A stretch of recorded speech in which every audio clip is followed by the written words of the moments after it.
अस्सलाम वालेकुम सब मेरे दोस्तों को। बैंक स्टेटमेंट की आज मैं थोड़ी सी बात करनी थी। बैंक स्टेटमेंट का मतलब क्या है और वो कितनी होनी चाहिए वो मैं सारा एंड में बता दूंगा आपको इस वीडियो के एंड में कि शेंजन वगैरह के लिए यूएस यूके के लिए कितनी होनी चाहिए और छोटी कंट्रीज़ के लिए कैसी है। तो सारा मैं आपको एंड में बताऊंगा। अच्छा, शुरू में एक चीज़ मैं बता दूं वीडियो में, प्लीज़ काइंडली आप थोड़े से जो मेरे व्यूअर्स होते हैं या जो वीडियोस देख रहे होते हैं, प्लीज़ काइंडली या बाद में अगर देख लें तो प्लीज़ काइंडली एक चीज़ का ख्याल रखा करें। एक तो कमेंट वो किया करें जो वीडियो या टॉपिक से रिलेटेड हो। अगर आपने कोई और क्वेश्चन पूछना है जो इस कैप्शन से हट के है या टॉपिक से हट के है तो काइंडली आप मुझे इनबॉक्स कर लिया करें, व्हाट्सएप कर लिया करें। लेकिन कमेंट्स में सिर्फ वही कमेंट किया करें कमेंट सेक्शन में जो टॉपिक से रिलेटेड हो या इस वीडियो से रिलेटेड हो प्लीज़। एक तो ये आपको सबसे मैंने रिक्वेस्ट करनी है। दूसरी रिक्वेस्ट सब भाइयों से ये है मेरी कि जो भी वीडियो को देख रहे हैं या बाद में देखेंगे या जब बाकी देखते रहते हैं मेरे पेज पे रहते हैं, भाई हम डन वाला काम नहीं करते। तो काइंडली हमें इन वीज़ों के लिए कॉल मत किया करें कि जी आप डन पे हमारा ये केस करवा दें, यूके का करवा दें, शेंजन का करवा दें। हम डन पे तो खैर से क्या उसे कहते हैं, चाइना का भी नहीं करवा सकते, राइट। तो हम डन वाला काम नहीं करते। ना हम स्टडी वीज़ा में डील करते हैं, ना हम इमिग्रेशन वीज़ा में डील करते हैं, ना हम वर्क परमिट में डील करते हैं। हम इस तरह के किसी वीज़ा में डील नहीं करते।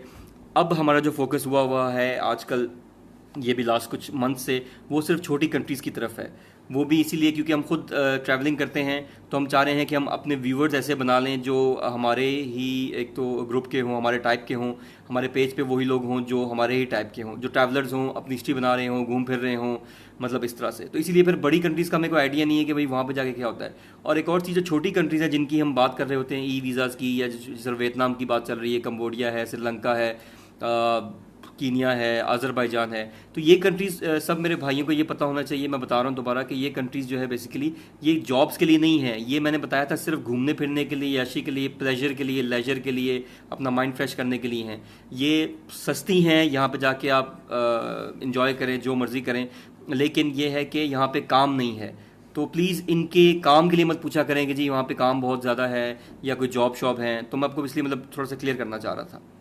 अच्छा, coming back to the point, वो ये है कि बैंक स्टेटमेंट कितनी होनी चाहिए उसके लिए, क्या उसे कहते हैं, छोटी कंट्री के लिए, बड़ी कंट्री के लिए। और बैंक स्टेटमेंट होती क्या है, ट्रांजैक्शन होती है या क्या होती है, क्या उसे कहते हैं, क्या उसे कहते हैं, क्लोजिंग बैलेंस क्या होता है, और इन यानी ट्रांजैक्शंस क्या होती हैं, ये सारी चीज़ें इसमें क्या यानी उसका क्या ज़रूरी है। बेसिकली क्वेश्चन ये है मेरा।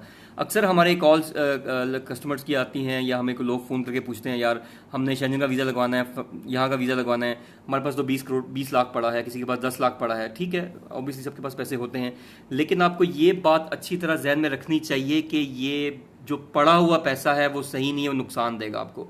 जो मेरे बैंक्स में भाई काम करते हैं वो मेरी बात को अच्छी तरह समझते हैं कि बैंक भी हमेशा यही चीज़ देखता है। अगर एम्बेसी ये चीज़ देख रही है तो बैंक भी पहले सबसे, जहाँ पे आपका अकाउंट है, वो ये चीज़ देखता है कि अगर बंदे के पास पैसा पड़ा है तो वो, मैं कोई मिसाल दे दूँ लास्ट ईयर का वाकया है, मैं नाम नहीं डिस्क्लोज करना चाहता, हमारे अपने जानने वाले हैं, वो इन आउट बहुत ट्रांजैक्शंस करते हैं और ट्रैवल भी करते हैं। इन आउट ट्रांजैक्शंस करते करते ये हुआ कि उनको बैंक ने ऑफर किया कि आप हमसे गाड़ी ले लें लोन पे। क्या जिनके पास पैसे पड़े होते हैं कभी इनको ऑफर आई है? मेरा क्वेश्चन है, जिनके पास भी ये 20-20 लाख 1 करोड़ पड़ा है, कभी किसी बैंक ने खुद इनको कहा है कि आप हमसे आप गाड़ी के मुस्तहिक हो गए हैं तो आप लोन पे हमसे गाड़ी ले लें? आप तो खुद जाके पता करते हैं ना। तो इसी तरह यानी अगर बैंक की क्रेडिबिलिटी बन रही होती है, आपकी सॉरी क्रेडिबिलिटी बैंक की तरफ बन रही होती है जो ट्रांजैक्शंस कर रहा होता है। क्या वजह है? बैंक ही सोचता है शायद इसका कोई बिजनेस है जो ये कभी पैसे निकाल रहा है कभी डाल रहा है। अगर बेसिकली पैसे निकाल रहा है तो वापस वो आ भी रहे हैं, तो बैंक की बेसिकली क्रेडिबिलिटी, बैंक की नज़र में आपकी क्रेडिबिलिटी बन रही है। मैं इसलिए कहा जो मेरे बैंकर भाई हैं वो ये बात मेरी समझ रहे हैं और वो एग्री कर रहे होंगे। तो इसी तरह एम्बेसी भी यही देखती है कि क्या आप बैंक में ट्रांजैक्शंस कितनी करते हैं। आपके पैसे, अगर अब मैं आपको एक मिसाल दे दूं कि मैंने ऐसी स्टेटमेंट्स देखी हैं जिसमें 2 ही टोटल ट्रांजैक्शंस हैं। एक वो पैसे पड़े, यानी इसमें जब इन हुए साल पहले, और अब जब वो ट्रांजैक्शंस के बीच में उसने कहीं निकाले हैं या आउट हुए हैं। तो ये 2 या 3 ट्रांजैक्शंस मानी नहीं रखती 6 महीनों सालों में। मेरे भाइयों, आपको चाहिए कि अगर आप चाहते हैं किसी अच्छी कंट्री को अप्लाई करें, उनके वीज़े लगें, इवन जो छोटी कंट्रीज़ की भी, आपकी जो ट्रांजैक्शन जब आप निकलवाएं, जो अपनी सॉरी स्टेटमेंट, तो कम से कम वो अगर 6 महीने में 10 पेज या 5 पेज या कम से कम 3 पेज 4 पेज की तो होनी चाहिए। एक पेज की कोई ट्रांजैक्शन, एक पेज की स्टेटमेंट कोई मैटर नहीं करती। और वो बहुत मतलब यूजलेस किस्म की स्टेटमेंट है अगर मैं स्ट्रेट वर्ड्स में कहूँ तो एक तो आप ये चीज़ का पीस ख्याल रखें कि ट्रांजैक्शंस बहुत होनी चाहिए। मिसाल के तौर पे मिसाल दे दूँ कि मिसाल के तौर पे 10 लाख आपके पास है, आप 5 लाख बैंक में रख दिया, 5 लाख भी जेब में है, आप क्या करें 2 लाख जमा कराएं जाके, 7 लाख हो गया, आप 3 लाख निकलवा लें, 4 लाख हो गया, फिर कुछ अरसे बाद जाके फिर 2 लाख जमा करा दें, वो 6 हो गया। तो बेसिकली ये आपका इन आउट ट्रांजैक्शन चलती रहे। जरूरी नहीं लाखों की सिर्फ मिसाल दी है ताकि आपको समझ आ जाए। आप 10,000 है आपके पास है, आप 10,000 में से 2,000 जमा करा दें, 4,000 फिर निकाल लें, सॉरी जमा करा दें, 6,000 हो गया, फिर 2,000 निकलवा दें। आपके पास पैसे कम हैं, हज़ारों के हिसाब से हज़ारों की ट्रांजैक्शंस करें, लाखों हैं आपके पास, लाखों की ट्रांजैक्शंस करें, छोटी बड़ी दोनों कर सकते हैं आप, लेकिन ट्रांजैक्शंस ज़्यादा से ज़्यादा करें। ये वीडियो बनाने का मकसद ये था सबको बताने का, क्योंकि बेचारे काफ़ी सारे हमारे भाई हैं वो चीज़ को समझते नहीं है। वो कहते हैं पैसा पड़ा है तो पड़े रहे भाई, जैसे कहते हैं चलता पानी पाक होता है मेरे भाई। इसी तरह ये जो ट्रांजैक्शंस हैं चलती हैं, ये बैंक और एम्बेसी आपको ज़रूर फ़ायदा देगी इस चीज़ का, ये बात मेरी याद रखें। तो जो भाई बाहर हैं सऊदीया दुबई में पैसा यहाँ भेज रहे हैं, उनको घर वालों को बोलेंगे ट्रांजैक्शंस करते रहा करें। अगर आप खुद यहाँ पे हैं, आप ट्रांजैक्शंस करें हफ्ते बाद, 2 महीने बाद। एटीएम, अच्छा जो बड़े शहर में रह रहे हैं इस्लामाबाद, लाहौर, कराची, उनके पास डेबिट कार्ड्स हैं, वो जाए हाइपर स्टार चले जाएं, यहाँ पे बड़ी मार्केट शॉपिंग मॉल्स हैं जहाँ पे आजकल हर जगह पे एटीएम कार्ड चल रहे हैं, पेट्रोल डलवा रहे हैं। आप एटीएम कार्ड यूज़ करें, उसकी ट्रांजैक्शंस आएंगी, वो आपको फ़ायदा देंगी। आप जहाँ ट्रांजैक्शंस एटीएम यूज़ कर सकते हैं वहाँ पे कार्ड यूज़ करें, जहाँ पे आप चेक यूज़ कर सकते हैं वहाँ पे चेक यूज़ करें, जहाँ पे कैश यूज़ कर सकते हैं कैश यूज़ करें, लेकिन बैंक को ज़रूर यूज़ करें, आपको बहुत फ़ायदा होगा। पैसा पड़ा मत रहने दें। ट्रांजैक्शन जैसे ही 2-3 पेज की चली गई, आपको खुद देखेंगे, आपको फर्क नजर आ जाएगा, आपके साथ एम्बेसी डिफरेंट तरह से रवैया करेगी।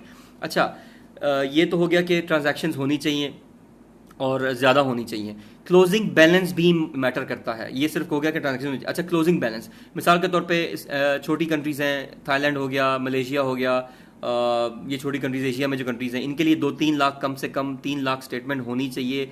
मतलब कि लास्ट जब आप 6 मंथ्स की ट्रांजैक्शन निकलवाएं तो क्लोजिंग बैलेंस इन आउट तो हो रहा है, लेकिन जब स्टेटमेंट निकलवाएं तो आखिर में 3 लाख पड़ा हो, उसको बोलते हैं क्लोजिंग बैलेंस कितना पड़ा हुआ था। और ट्रांजैक्शंस बोलते हैं इन और आउट करने को, यानी ये बैंक की लैंग्वेज है। अच्छा, दूसरा, अगर कोई टर्की हो गया, अक्सर टर्की लोग जाना चाहते हैं, टर्की के लिए कितना बैलेंस चाहिए?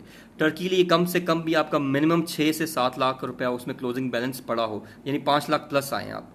ठीक हो गया। अच्छा, शेंजन आ गया। अब शेंजन कंट्रीज हैं, उनमें भी 7-8 लाख कम से कम एटलीस्ट आप रखें। 10 लाख हो बहुत बेहतर है, लेकिन ये नहीं कि 10 लाख 10 साल से पड़ा है मेरे भाई। मैं दोबारा कहूंगा 10 लाख है अभी क्लोजिंग बैलेंस, तो आपके पिछले 6 माह में भी ऐसे ही आ रहा हो, 3 लाख, 4 लाख, 5 लाख, 7 लाख। ये भी नहीं करना आपने कि पहले 50 हज़ारों में आ रहे थे, अचानक आपको याद आया कि जी अब मैंने वीज़ा अप्लाई करना है तो अचानक 10 लाख डाल दिया। ये भी एक नेगेटिव पॉइंट है, ये भी याद रखें। इसीलिए मैं कहता हूँ ट्रांजैक्शन चलाते रहें, 6 महीने साल की चलाते रहें, साथ साथ ये 2-2 लाख, 3-3 लाख, 5 लाख। आपको पता है कि आपका मिशन लंबा है, अगर आपने बड़ी कंट्री का अप्लाई करना है तो आप क्या करें, आप 10 लाख रख दें उसमें, 2 लाख निकलवा दिया, 3 लाख निकलवा लिया, फिर डाल दिया। आप इस तरह अपनी प्लानिंग करें। अब ये मत करें कि उसमें सिर्फ थोड़े से पैसे पड़े हों और अचानक जब वीज़ा अप्लाई करना है चलो जी 5 लाख 10 लाख डाल दिया। ये भी गलत होता है, तो डोंट डू दैट, ये मत करें। अच्छा, और अमेरिका या यूएस, कनाडा बड़ी कंट्रीज़ हैं तो 10 लाख 12 लाख पर पर्सन ज़रूर उसमें रखें ताकि वो आपका केस स्ट्रांग हो जाए।